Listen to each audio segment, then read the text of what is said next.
ঈশার ল্যাপটপ থেকে প্রমাণ খুঁজে ঈশাকে হাতে নাতে ধরল সৃজন। হ্যাঁ বন্ধুরা, নিমফুলের মধু সিরিয়ালে আজকের পর্বে তোমরা এরকমটাই দেখতে পাবে। পুরো গল্পটা জানতে হলে প্লিজ লাইক দিয়ে সঙ্গে থেকো। সৃজন তার মায়ের কথাটা ভেবে পর্ণার কাছে যেতে পারে না। এদিকে সৃজনের বাবা সৃজনকে দেখে সৃজনের কাছে আসে, সৃজনকে বোঝায় যে সে পর্ণা আর তার মা সবাইকেই চেনে।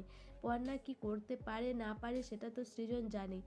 সৃজন কেন পর্ণার উপর থেকে বিশ্বাস হারাচ্ছে, সৃজনকে আর ঈশাকে নিয়ে যেসব মৌমিতা আর তার মা ঘটিয়েছিল সেটার সময় পর্ণাই তার পাশে দাঁড়িয়েছিল। পর্ণা সৃজনকে বিশ্বাস করে তার পাশে দাঁড়িয়ে তাকে রক্ষা করেছিল, কিন্তু সৃজন পর্ণাকে ভুল বুঝেছে। কেন এইসব বলতে থাকে সৃজনের বাবা। তখন সৃজন বলে যে বাবা, আমি পর্ণাকে অবিশ্বাস করছি না, কিন্তু যেটা আমি দেখেছি সেটাও আমি ভুলতে পারছি না। এরপর পর্ণার বাবা বলে, তুই পর্ণাকে বিশ্বাস করিস তো, তাহলে পর্ণার পাশে দাঁড়া। এই বিপদে পর্ণার পাশে দাঁড়িয়ে কে এটা করেছে সেটা প্রমাণ কর, খুঁজে বার কর। এইসব বলে সৃজনকে পর্ণার কাছে পাঠায় সৃজনের বাবা। এরপর সৃজন পর্ণার কাছে যায়, গিয়ে পর্ণাকে বলে যে পর্ণা, কিন্তু পর্ণা যখন রাগ করে সরে যায় তখন সৃজন বলে যে আমি তোমাকে বারবার বারণ করেছিলাম যে ফটোশ্যুট না করতে, সেই জন্যই তো আজকে এটা হয়েছে, কিন্তু তুমি আমাকে রাগ দেখাচ্ছ।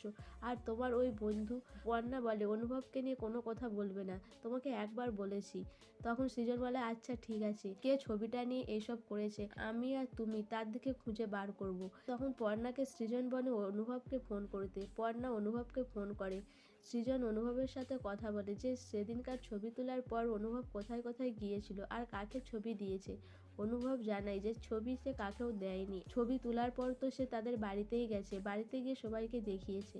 এরপর পর্ণা আর সৃজন ভাবতে থাকে যে অনুভব এখানে আসার পর ঠাম্মির ঘরে গিয়েছিল আর ল্যাপটপটা বাইরেই পড়েছিল, তাহলে কি মৌমিতা আর অয়ন মিলে ওই ল্যাপটপ থেকে ছবি বার করেছে।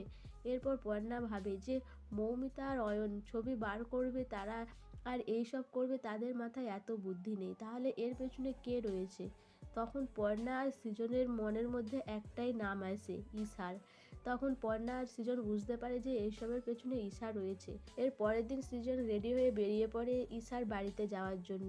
এরপর পর্ণা সৃজনকে ডাকে যে সৃজন কোথায় যাচ্ছ, কিন্তু সৃজন বলে না তার মা থাকায়।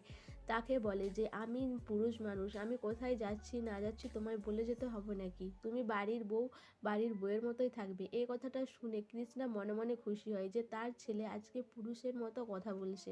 এরপরে সৃজন ওখান থেকে চলে যায়। পর্ণা পেছন দিকে ডাকে, কিন্তু কৃষ্ণা বারণ করে যে আমার ছেলেকে ডাকবে না। সৃজন ঈশার রুমের বাইরে দাঁড়িয়ে থাকে যে ঈশা কখন এই রুম থেকে বেরোবে আর সে রুমের ভিতরে গিয়ে সবকিছু চেক করবে। এরপর ঈশার কাছে ফোন আসে মন্ত্রীর। ঈশা ফোনে বলে যে সে রনির কাছে আজকে যাবে, কিভাবে পর্ণার দুর্নাম ছড়িয়েছে সেটা সে তাকে দেখাবে। এদিকে সৃজন বাইরে থেকে সব শুনে নেয়। যখনই ঈশা রুম থেকে বেরিয়ে যায় সৃজন সেই রুমে ঢোকার চেষ্টা করে। এরপরে ঈশার ঘরে ঢুকে সৃজন তন্ন তন্ন করে সবকিছু খোঁজার পরে যখন ল্যাপটপটা পায় সেখান থেকে পর্ণার ছবিগুলো দেখতে পায়।